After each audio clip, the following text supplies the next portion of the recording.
Hey, what's up, y'all? My apologies for being later than normal. It's been a weird week, and they only get weirder. But welcome to the Southland Sermon with your boy, the Rev. It is Thursday evening.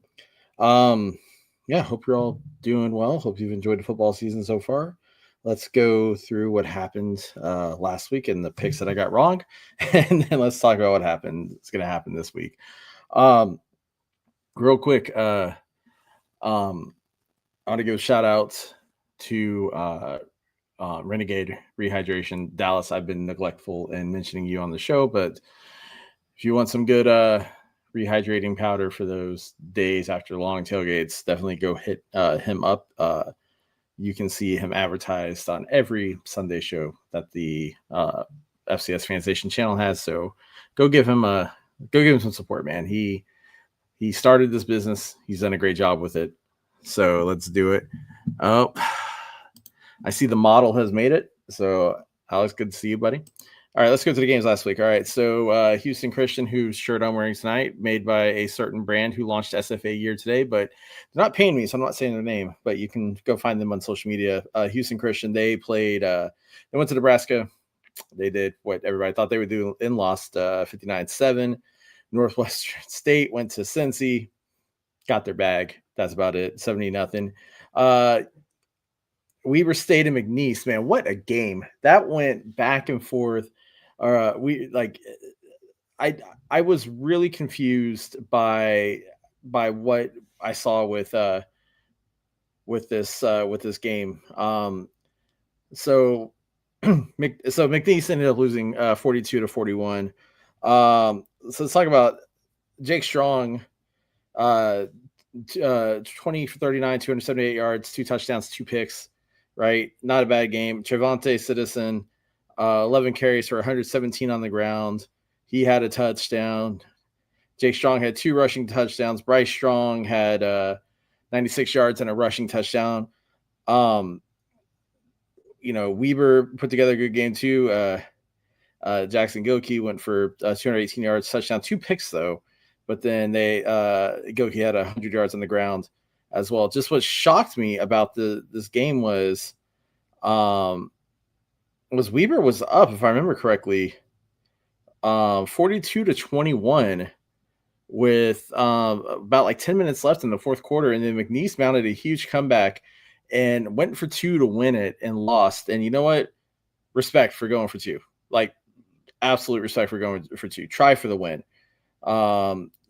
McNeese looked pretty good this game. A lot better than they had in some other games this year. So granted, they played the Raging Cajuns and they played Louisiana Christian Academy for the youth or whatever it was. But still, shout out to the Pokes fans out there. That was a heartbreaking loss, but man, what a game. Let's see. Incarnate Word drove all of like 3 miles across town to go play UTSA. UTSA won, which I think everybody expected, 48-20. We'll talk some more about Incarnate Word as we get into the matchups this week. They made a much needed change at quarterback. I think that's going to help them. Southeastern Louisiana beat up on the Sisters of the Poor, known as Mississippi Valley State University, 56-3. Lamar whooped up on Texas Southern, 31-7. Man, Lamar's defense and Lamar's special teams are something special, and that wasn't a pun.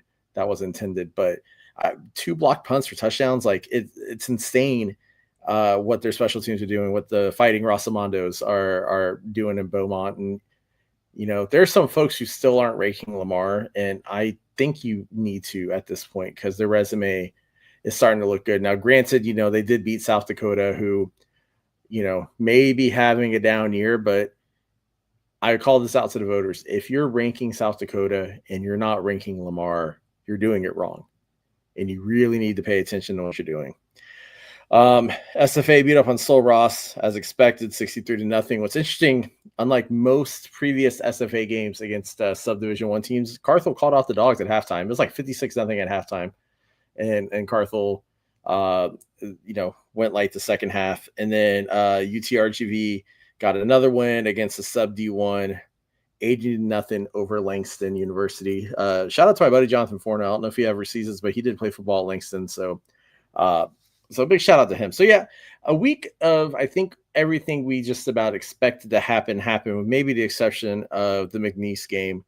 Um, the favorite teams won. The teams you expect to win won their games, and you know, I don't know if there's enough data within the conference yet to say who's like a top runner or front runner still yet. Although right now, I have to put my money and my thoughts on Lamar being up there ahead of SFA, ahead of Incarnate Word. Um, I think they're built with their defense and their special teams to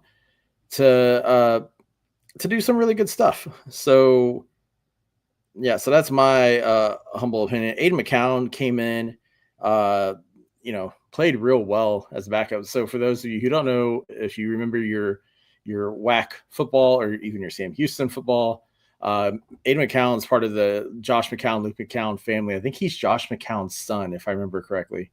So there's there's a bloodline there of folks who can actually sling the rock. So I think he'll do fine as a quarterback, but but man, Lamar's defense, Lamar's special teams definitely got them that W. So big shout out to them.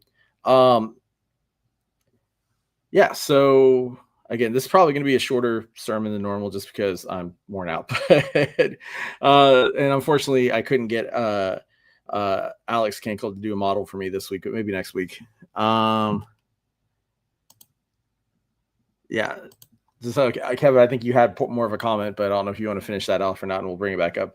Let's talk about some of the games next week. This is actually an interesting slate of games. I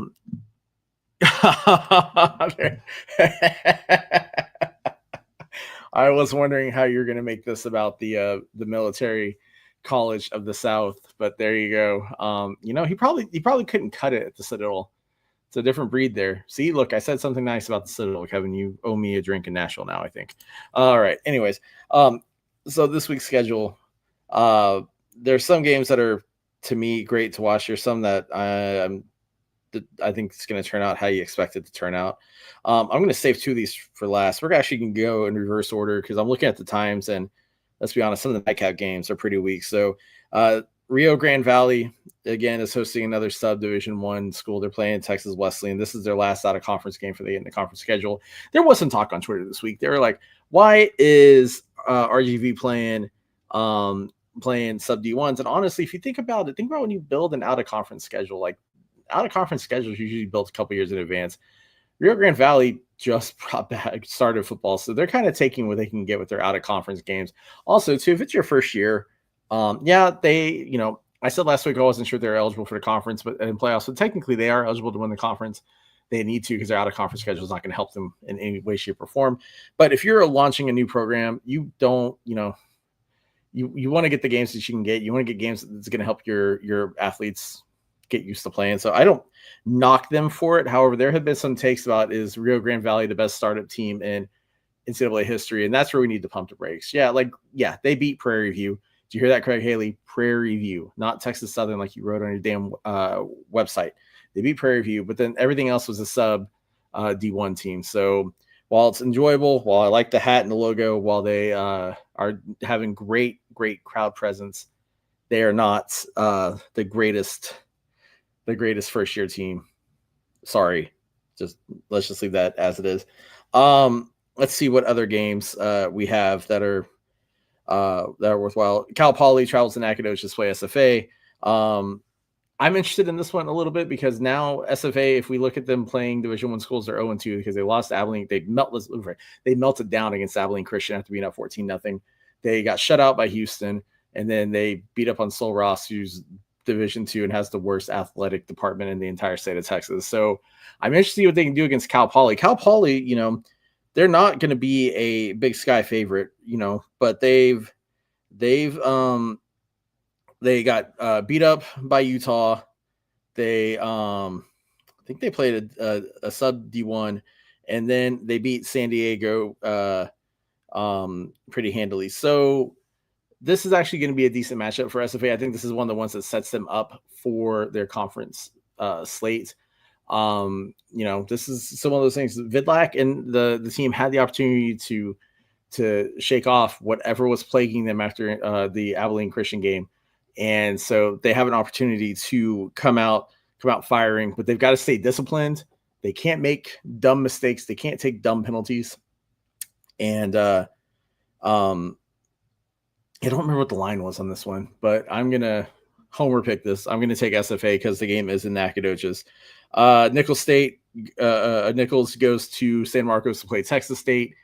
The now apparently future Pac-12 Texas State, which still is a joke to me because I've seen their basketball arena and I don't know how they're playing Pac-12 sports, but I digress. But hey, it's all based on football and money. But yeah, Nichols goes to Texas State. Texas State, beat UTSA. They're feeling pretty good. I don't think Nichols State will keep up with them, but at least offensive wise, defense might hang in for a bit. I would pick Texas State to take that one. McNeese travels up to Utah State to go play the Aggies up there. I'll tell you, I haven't looked at what Utah State's done this year football wise. If there was a chance to get an FBS scout, do I think this is one? I mean, I don't know. McNeese has looked better, right? They really and truly have looked better. But it's, can they get a scalp? Yes. Will they get a scalp? That remains to be seen. But you know what? I've missed already on my scalps this year because I picked SFA over Houston, so why not? Let's just say McNeese gets the scalp. I'm going to root for the Pokes. Let's see what they can do. It's probably not going to happen, but I'll go for it anyway because I know this next one's not going to happen. Southeastern Louisiana travels 45 minutes down the road to go play LSU in Baton Rouge. That one's going to be ugly and ugly quickly. I wouldn't, at least they're getting paid and they don't have to travel far, so they can pocket most of that money. So, kind of hurts Southeastern Louisiana to have a FBS game right before the conference schedule. Hopefully everybody makes it out healthy, no injuries, things like that. So there's nothing plaguing them because I think Southeastern is, I think they'll be looked at for a while as potentially someone who could be a dark horse in the conference. They've looked good in their games. But also you got to look at who they played, but I wouldn't doubt them. Selfo's a hell of a coach too. He knows how to put a winning team together. So let's see what happens this week. Let's see. Northwestern State travels to Prairie View. Honestly, Northwestern State's already, they've gotten a win this year. So their season's already better than it was last year. And you know what? I think they get win number 2. Prairie View did not look good against Rio Grande Valley, which is what I'm using as my measuring stick here. Prairie View did look good against Texas Southern, which was a fun game to watch. It's always a fun game to watch. But what are you putting up here? Oh, jeez. Yeah, you know what? Unfortunately, it's what happens when you have too many teams in your conference. The Southland Kevin says what hurts is the CAA a thing of the SLC without Southeastern SFA not playing one another. And I mean, yeah, the Southland is one of the first ones to move to the 9 game conference schedule. But yeah, that does hurt, but we all can't be the SoCon, that's just what it is. It'll be interesting to see what happens with the SoCon too, because they're adding Tennessee Tech and they may not be done, but I know this is Kevin's big thing when it comes to the playoffs. I know Kevin's all about this when it comes to conferences like the Big Sky and Missouri Valley. Honestly, not surprised Kevin brought this up right away. Actually, you took longer than I thought you would, Kevin, if I'm being honest. But yeah. So what can you do?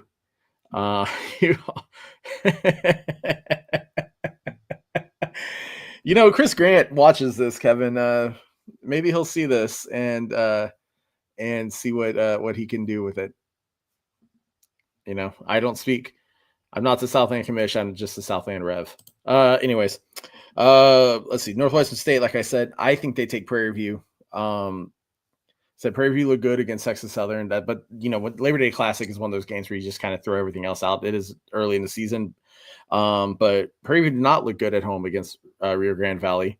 Northwestern State, I think they take that win. And another Southland on SWAC match, you got East Texas A&M going to Grambling to play the Grambling Tigers. Now, here's the thing about Grambling. Grambling's a weird place. Weird stuff happens on that football field. And you could come in being a favorite. You could come and be in a Jackson State, and you could lose in Grambling. It's just a weird place to play football.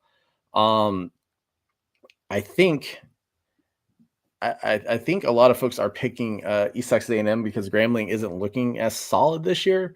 I'm going to do the same. Give me East Texas A&M as well. I think, but just remember, it's a hard place to play in Grambling. Okay, and then we got Northern Colorado, the very close to having 2 back-to-back wins. Northern Colorado, they got screwed against Colorado State, and they almost beat South Dakota. They are traveling to CVS Field to play Houston Christian, or this nice old school Houston Baptist shirt, again made by a great company whose name I will not say because they haven't paid me. But anyways, Northern Colorado looks better than they have in previous years. Like, they're hanging in, they're scrappy. I like how scrappy they are. And for a team who's had 3 wins in like the past 3 years, it's great to see them doing what they're doing. Yes, they lost those 2 games, but hey, they should have beat Colorado State. I think we all know that. We all know that was a blown call by the refs in the end zone. So thanks, Alex. Pass 4. I knew it was something like that. So we all know that was a blown call in the end zone. No, unfortunately, Brendan, I'm not as cool as you. I don't get all the fun partnerships. I just had a hat partnership. That was it. Which, shout out, I still have a code on Last Day and hats. I should maybe advertise that again. UNC should be 2-1 right now. 100%, Seth. They should be 2-1. But you know what? They are going to take the dubs against Houston Christian. Houston Christian is just doing what they normally do, which is not be a good team and not be a good representation of Division I football as a whole. So sorry, Houston Christian. I mean, I have nothing against you, to be honest with you, but you're just not a good team. And Northern Colorado, I would say the only thing about this game is that Northern Colorado plays down to them. That'd be disappointing. I never thought I'd say anything about Northern Colorado playing down to anybody, but Northern Colorado looks a lot better than they did. Yeah, exactly, Kevin. That's a good Kevin-ism. Yeah, so it sucks for Northern Colorado, but you know what? It's what it is. And then let's talk a little Lumberjack on Cardinal action. And I know you're going to go Lumberjack on Cardinal and go, wait, didn't you say SFA is playing somebody already this week? And yeah, I did. SFA is playing Cal Poly. But Incarnate Word is traveling to the Walkup Skydome to play Northern Arizona. Now, theoretically, in some people's polls, like the real crappy Opta poll, this is a ranked matchup because some idiots in that poll keep voting Incarnate Word high. And I think they're ranked like 14th in that poll. They're not the 14th best team in FCS. And I think everybody knows that. But they've made a great change, and I think this is going to help them as they go into the this game and then into the conference into the conference play. They sat Torres. They brought in EJ Colson, and EJ Colson, when he has played for Incarnate Word, he has definitely been a dynamo for their offense. He looked really good in the second half against UTSA. Now, granted, UTSA was up already a good chunk, but when Colson's come in and played in the games he was in, he played well against Nichols. When he came in, I think he's a better quarterback than Torres, and the fact that he's what the Incarnate Word offense needs. Torres is a statue. Colson can move. Colson can throw on the run. He becomes a threat on the ground, and then with the running back crew that Incarnate Word has, that's what you need. You want your quarterback to be mobile, especially with who they have in the backfield.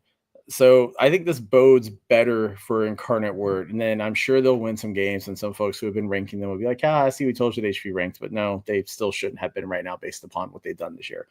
Northern Arizona is another interesting team too, because they had that shootout last week against Southern Utah, who lost to a Pioneer League school. Sorry, Coach Fitzgerald, but it's true. You lost to a non-Scully. You lost to effectively a D3. But then Northern Arizona had a shootout with them. Northern Arizona Kyler Neal says that they are not ever worth ranking, that they always get the benefit of the weakest schedule in the Big Sky. They don't play anybody, and then whenever they play somebody that's worth it, they fold. And he's right in a way. You know, I have Northern Arizona ranked in my top 25, but also I don't think there's 25 teams worth ranking in the top 25 right now. So somebody's got to go in there. And yeah, the walk-up Sky Dome is the highest elevation field. I believe, Alex, you said that the line was like 12 and a half points, or your model said it was 12 and a half points. One of the two, I can't remember exactly what, from Scared Money Don't Make Money, which you can check out on as you can check out on this FCS Fans Nation network, as well as Jack Rabbit Illustrated network. But I believe it was 12 and a half points, and that's just a massive line. If you're betting on that, let's see, here he goes. Yeah. So the line's like 5, and I don't, with Colson in as quarterback, I think Incarnate Word gets the win. I'm being serious. I really do. I think they get the win. You know, watching them play in person against Eastern Washington, were they great? Yes and no. Was their defense great? No, their defense almost allowed Eastern Washington to come back. But I think you get rid of the things that aren't working. And obviously Richard Torres wasn't working at quarterback at the time. You know, nothing against him. He's a fine kid, fine adult, but you have to go to who's going to move the ball. You have to go to who's going to make the right decisions. And that's Colson. So I'm calling it. Incarnate Word wins. And then, you know, all the folks who are wanting to rank them, you can maybe justifiably rank them again. Not above 20th, though. You sycophants, like, what the hell's wrong with you? Yeah, so this should be an interesting week of Southland football. I plan on trying to watch as much of it as I can, like always. So, no, like I said, this is a quick and a bridge. I really next week am trying to get a guest on here to talk a little more football, because the week after is going to be nuts with my regular 9 to 5 and travel and trying to fit in a show. So I'm trying to give you guys something a little more robust. And then I may, for the week after, record something ahead of time and put it out with put it out separately without the comments, although I thoroughly enjoy your comments. So real quick before we go, because like I said, this isn't long. I want to hear, Alex, I know you're here. I know you've been watching some Southland ball. You know, if you guys, I want to hear what your comments, what your feedback are. Who do you think is the favorite in the Southland? Because right now I think it's Lamar. I think it's Lamar. And then I'm kind of torn between SFA and EJ Colson. I see what they do this weekend. Let's see what's Kevin saying. I'm not painting them as a great win. Kev, I never know your schedule. I'd love for you to come on. Let's work that out. I don't think it's a great win. I'm not saying it's a great win by any means. That's not the point of it. But if you beat a team who's ranked at this moment in these early ass polls, it looks better. I think at the end of the year, though, it's not going to be a great win. It's going to be a meh win. Will it set the stage for what Incarnate Word could do in conference? Absolutely. But Incarnate Word's got a rough stretch all in a row. Thankfully for them, they get SFA at home, but I believe they have their toughest games, at least toughest conference games, back to back to back. If I look at I'm going to pull their schedule real quick, because I do believe they've got it. So here's what they have. They've got Northern Arizona, then they got Abilene Christian, then they've got SFA back to back to back. So I think that stretch of games, Kevin, will be more telling about Incarnate Word than anything else.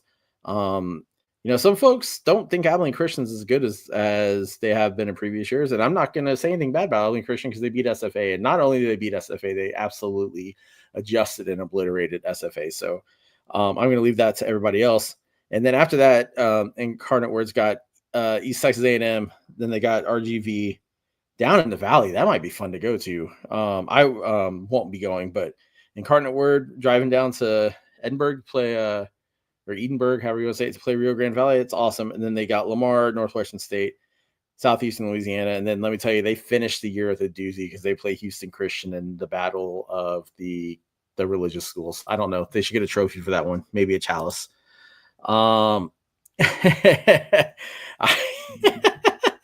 Yeah, I'm not tall enough for that fan light. I'm also not in my normal spot. So you know what? I can try to block that out for you, Kev. I don't know if that's gonna work. There you go. There you go. I remember the last time, Kevin. Last time I saw you on camera for a show, you looked like you were in somebody's cave or something. Like there was no light where you were, and probably I'm pretty sure you were done up in 480p. Looking like you were basically on a Nintendo Wii for graphics. So I don't know if I would talk about fan lights or anything like that. But I would definitely love for you to come on and talk football. The whole grenade of Antioch. Oh, somebody did say in the FCS Fans Nation group that the Southland Conference should have rivalry week, and you know what? They kind of do. There, Kevin, is that better for you? They kind of do because you've got SFA playing. You got SFA playing Northwestern State. You've got Southeastern Louisiana playing Nichols for the River Bell. You got Lamar playing McNeese and whatever you'll call the Border War, the Oil City. There's different names for it. I call it the Meth Bowl, but whatever. And then you've got you got Incarnate Word and Houston Christian. Get a trophy for that. And then you got East Texas A&M and Rio Grande Valley in the Battle of the Newcomers. So maybe they flip up stuff. I just don't know if you can generate rivalries across every team in the conference. Like you don't want to do that. So I think having 3 games out of 5 be legit rivalry games works out, because if you're Incarnate Word, who do you think your biggest rival is in the conference? If you look historically, the team they hate the most is actually Nichols. They hate Nichols. So, that goes, they're not going to move that game. They're not going to move the River Bell Classic off the last week of the year. You look, SFA hates Northwestern State. SFA doesn't like McNeese. SFA doesn't like Lamar. But you got SFA playing Northwestern State last week. Lamar doesn't like McNeese. You got that game in the right spot. So these other schools, Houston Christian, who biggest rival is probably, I don't know, Walgreens at this point. And East Texas A&M, East Texas A&M and SFA could become a good rivalry, but it's not going to be a year-ending one. So I think getting 3 games out of 5 that are rivalry games the last week of the year, last week of the season, is definitely worth it. And it's better than some conferences, although, there's some really great rivalry games as well. See.